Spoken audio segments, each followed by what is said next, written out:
Blog Talk Radio.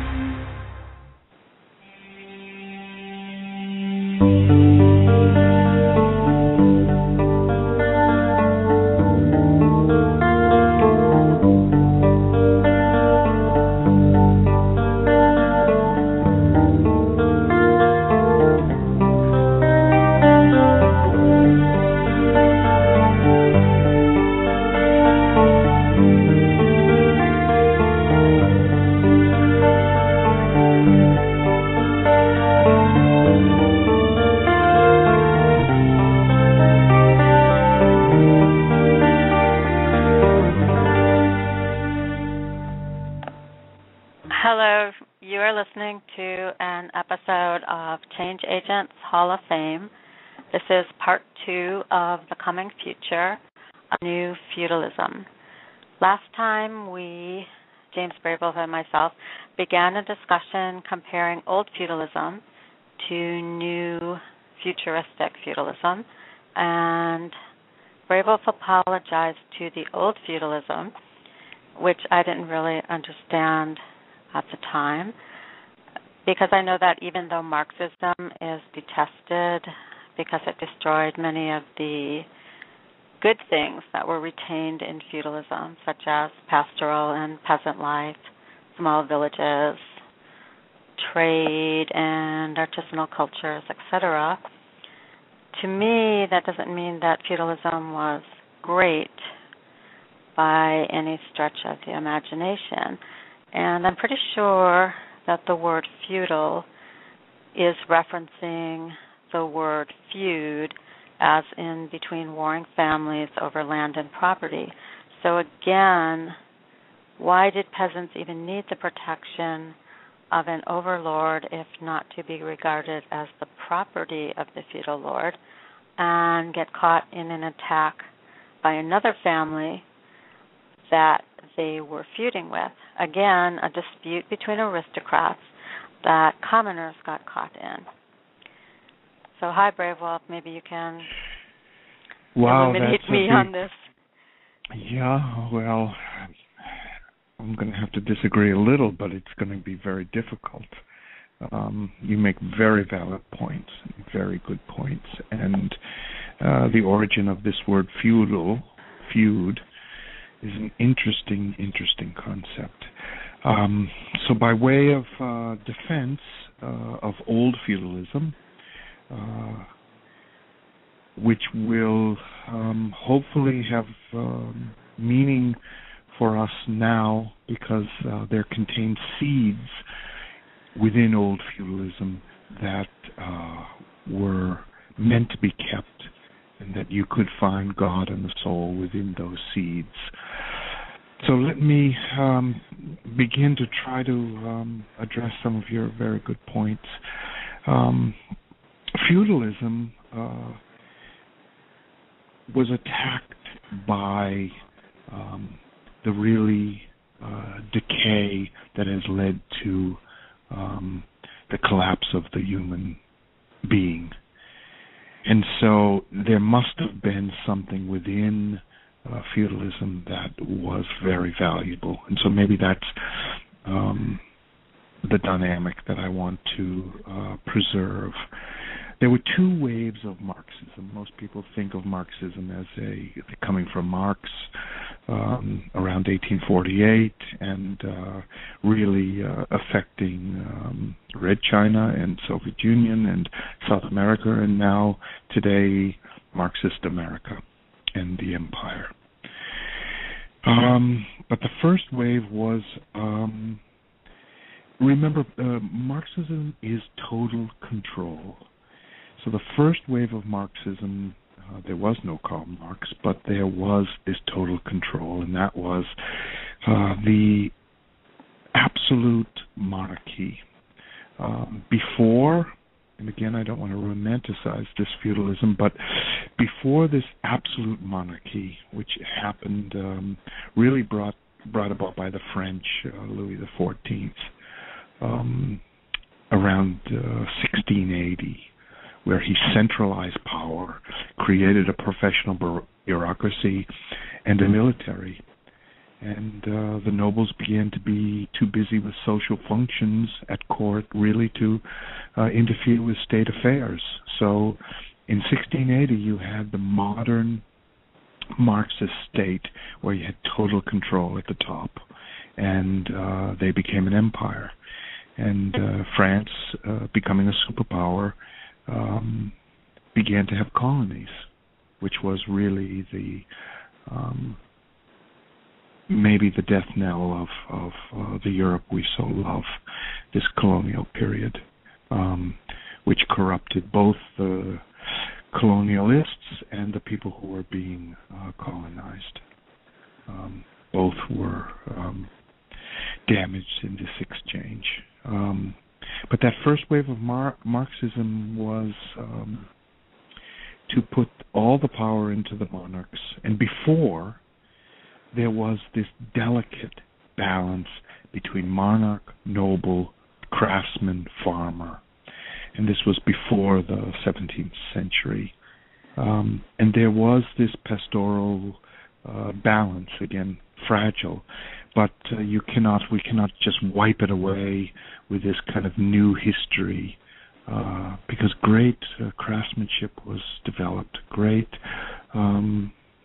art came from the peasant class, and there was a rhythm of life between soil and sun and human and animal, and this existed, and this was in reality, and the noble had not been too greedy. And this noble class, at its origin point, was a hierarchy of almost good behavior, a hierarchy of the higher self. It was nobility before it became corrupted by the mercantile system, by the wars, and by the debt these wars caused. Nobility meant that you were a noble person within, not just without, but within, and that you carried the seed of a dignified life to the next generation. And that was the whole point of nobility. And this was a way of life handed down from one generation to the next, from one noble to the next, and this gave a central focal point for society. And so instead of oppressing the peasant, it gave the peasant something to strive for. It gave a sound that resonated through all the villages that said, we belong, we have a place, and we can thrive and continue, and the next generation, our children, will have this same equilibrium and balance. And within that equilibrium, you could hear the voice of God. And I think that was the point of nobility, to keep this balance, not to disturb this fragile balance of nature, of soil, sun, and human. And of course, the monarchies destroyed all that. They gained new powers, and in warfare and tax collection, and the wars put them in debt, and the debt led them to new wars. And then you had the perversion of sun, soil, and life. And the nobles were no longer upholding the rhythm of life. And they became very self-centered, until you have the nobility today corrupted, not life-centered, not community-centered. And that came with this the first wave of Marxism. So, okay, just to clarify something, Sure. You're speaking about European Yes. nobility, Western Europe, or all of Europe? Yeah, it's what I know. You know, it's my background, and my heritage is European. So it's what I can. I'm sure if you looked at the Japanese or Chinese models, you would find the same kind of upholding, this kind of Confucianism in Chinese thought. That was almost a glue that held society together, this worship of ancestor and worship of nature. And in Japan, this idea of the samurai class that upheld this divine connection between emperor and people and nature and the ancestors that came, this rhythm.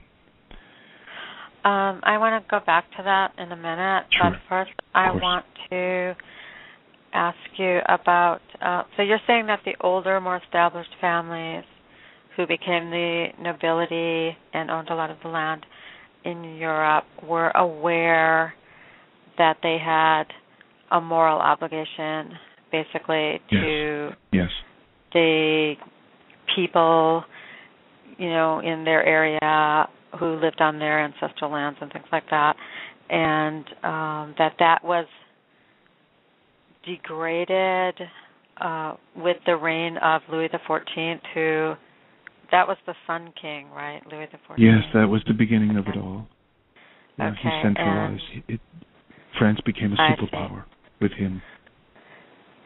Right, and he, from what I understand, almost went back to, say, the Egyptian idea or the Greco-Roman idea of being like a god king. I mean, he was compared to Apollo, the sun god, and he made, everything revolved around him, like he was the sun and things like that. So the symbolism that he employed in his brand of, I guess you're saying that was the beginning of Marxism, was the creation of a bureaucratic class? Yes. Okay. The rise of the merchant class, professional army, professional bureaucracy, and international wars and territorial expansion came from Louis XIV. And we are living in his age right now in modern America, where we have become an empire and an imperial force with a great bureaucracy and incredible military and with great international trade. This is the same. Yeah, he inverted the symbol of the sun, and twisted the idea of worship. Worship before wasn't the person. The noble only held within himself and herself in certain countries like Croatia, and that within them was this dignified life way that led to God. And that's what you were worshiping. You were not worshiping the person. And with Louis XIV, this changed. You worship the person instead of what the person represented. That you could try to be, again, the best of yourself, and that was epitomized in the nobility, the nobility of life. The word comes from the nobility of the best we can express in our short life. Yes. And then the other thing that you said that I wanted to ask about, because I've heard you speak about ancestor worship before, and as going hand in hand with, this sense of responsibility and, I guess you would call it noblesse oblige. I think I'm saying that right. Rank implies responsibility, which is a French phrase, I think. And whenever there's ancestor worship and that strong ancestral remembrance and connection, there's always revenge and blood feuds that go with that type of thinking. You always have to avenge, it's like Hamlet. You always have to avenge your father's death, and the ghosts of your ancestors will not, leave you alone until you make it right. Or is that more? I don't see that at all. I don't see that as a construct. I don't see that. I think, again, territorial wars, these great wars began with the 30 Years' War. Also, we didn't speak about that ravaged Northern Europe and left the peasant class just in turmoil.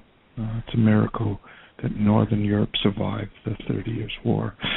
But to answer your question, I don't think it tends to blood feuds or revenge. I think it, in its core, led you to know who you were. It gave you a sense of peace. It gave you a sense of belonging.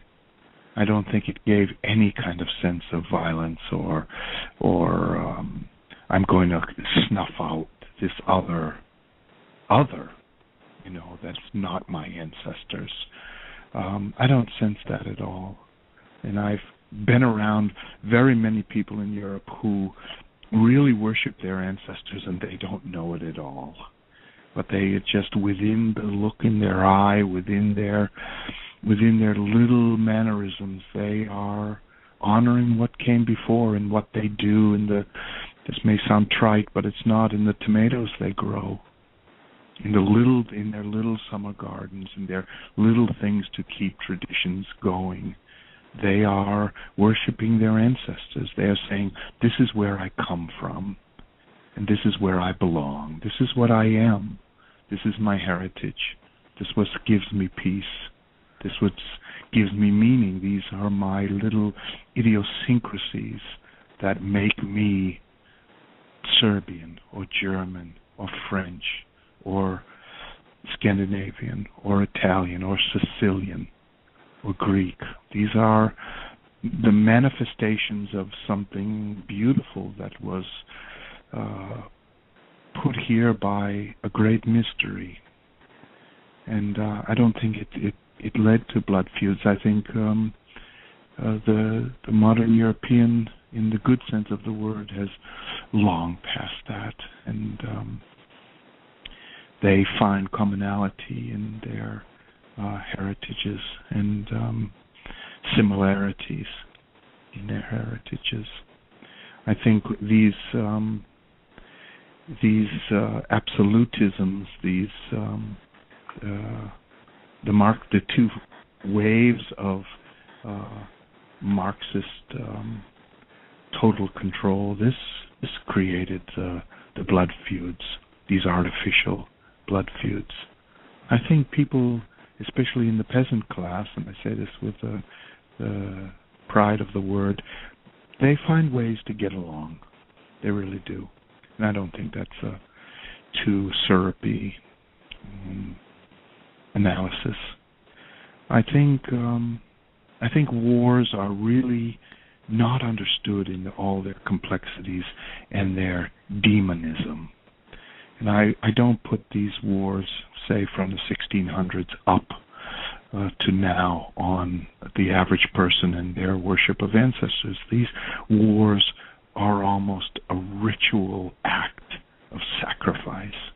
And I come now to firmly believe that. As in World War I, there was absolutely no reason for that war, and certain even mainstream historians are beginning to think that this movement to fight in this World War I was almost an insanity that the monarchs could not stop and wanted to. And I believe that these wars since 1945 have been ritual sacrifices, that there is something we don't know about.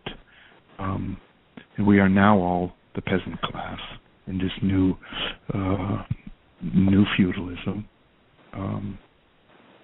So you're saying that something is being fed by having exactly. war. Okay. Yes, I as way out there as it sounds, that's, Linda, you say it exactly what I'm thinking. Something is being fed, and I think it really hit home in Iraq for me that something was being fed, and this perpetuation of the metallic machine, I call it, is being nourished by these sacrifices.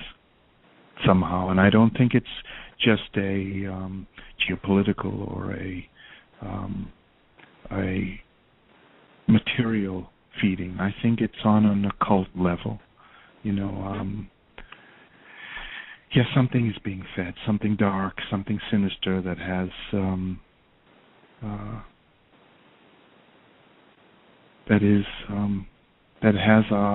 our life energy in its grasp.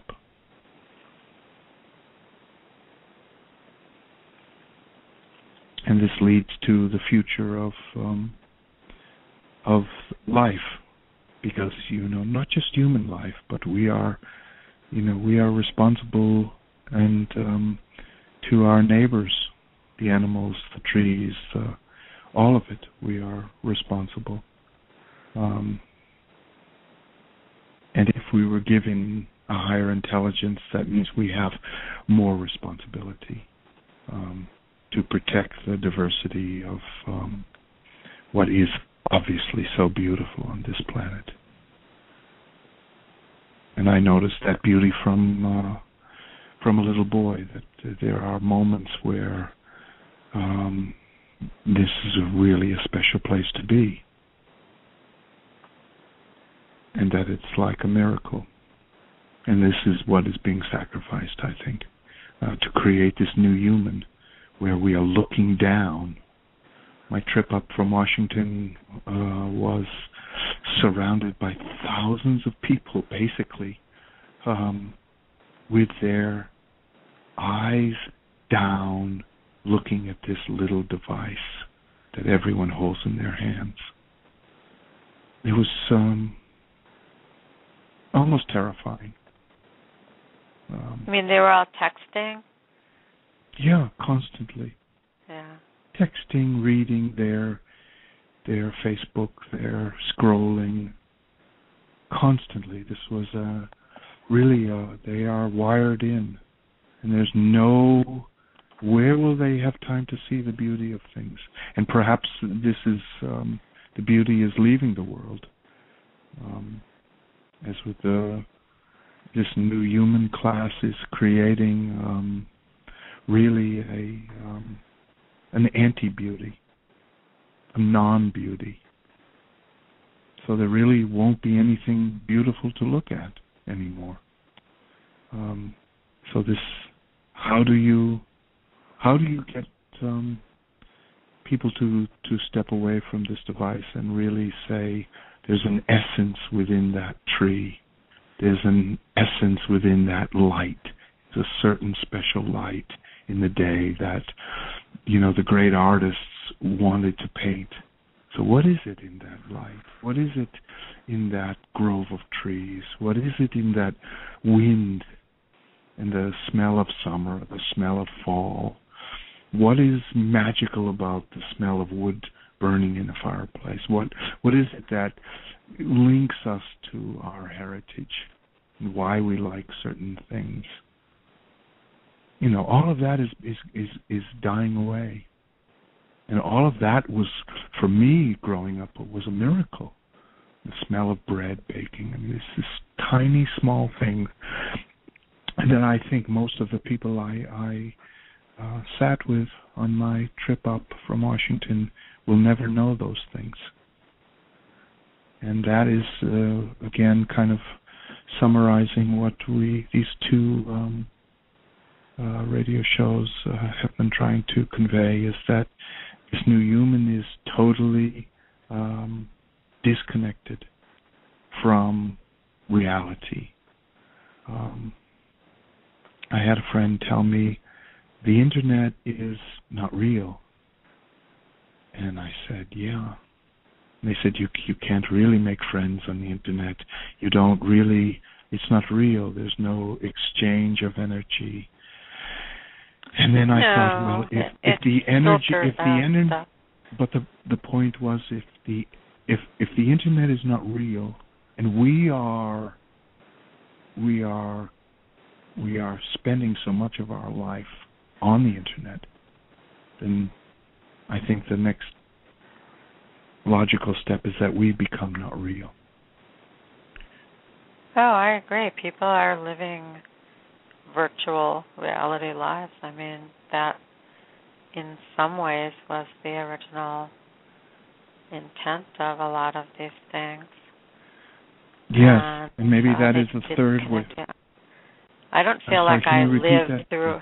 Oh, I don't live through all of these different high-tech things that I do. I mean, they were developed supposedly just to be a tool for communication, but really communication now is worse than it's ever been, even though everybody has, 3 phones and a tablet and email and Skype.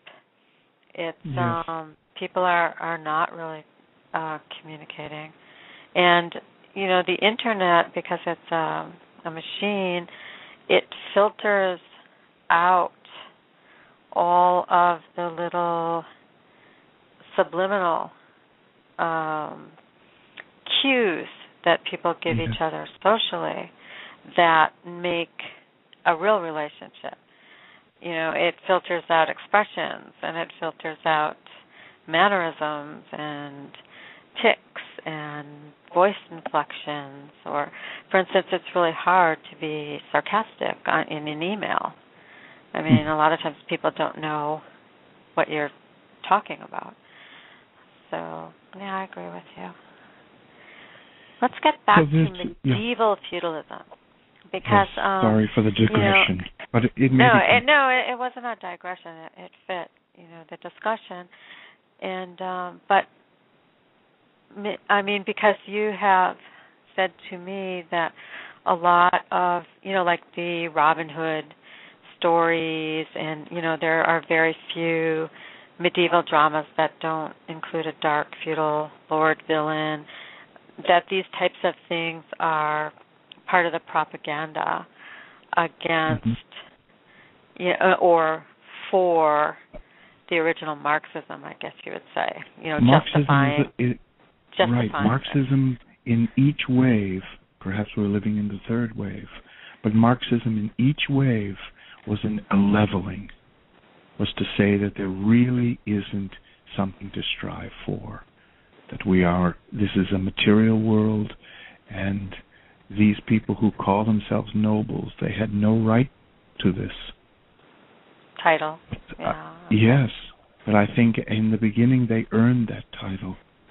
I think the nobility in the beginning of European history, they preserved the community, and they held that responsibility as community protectors.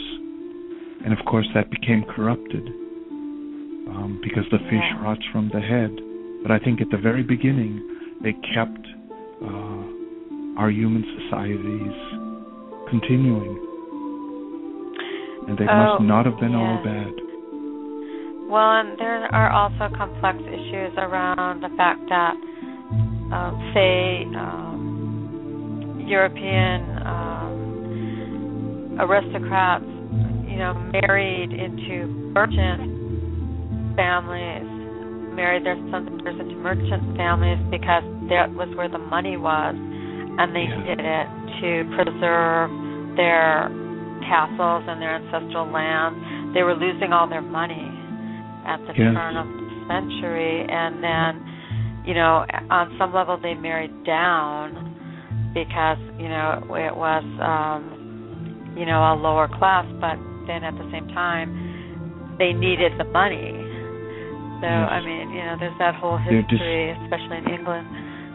Yes, their decisions became self-directed instead of community-directed. And once that happened, then they lost the title nobility. Yes, and we're out of time now. But thank you very much. And you have the Linda. blog. You're welcome. jamesberrywolf.blogspot.com. And thank you. These are on YouTube at Change Agents Hall of Fame. Thanks for listening. Channel. Okay, good night. We'll see you soon.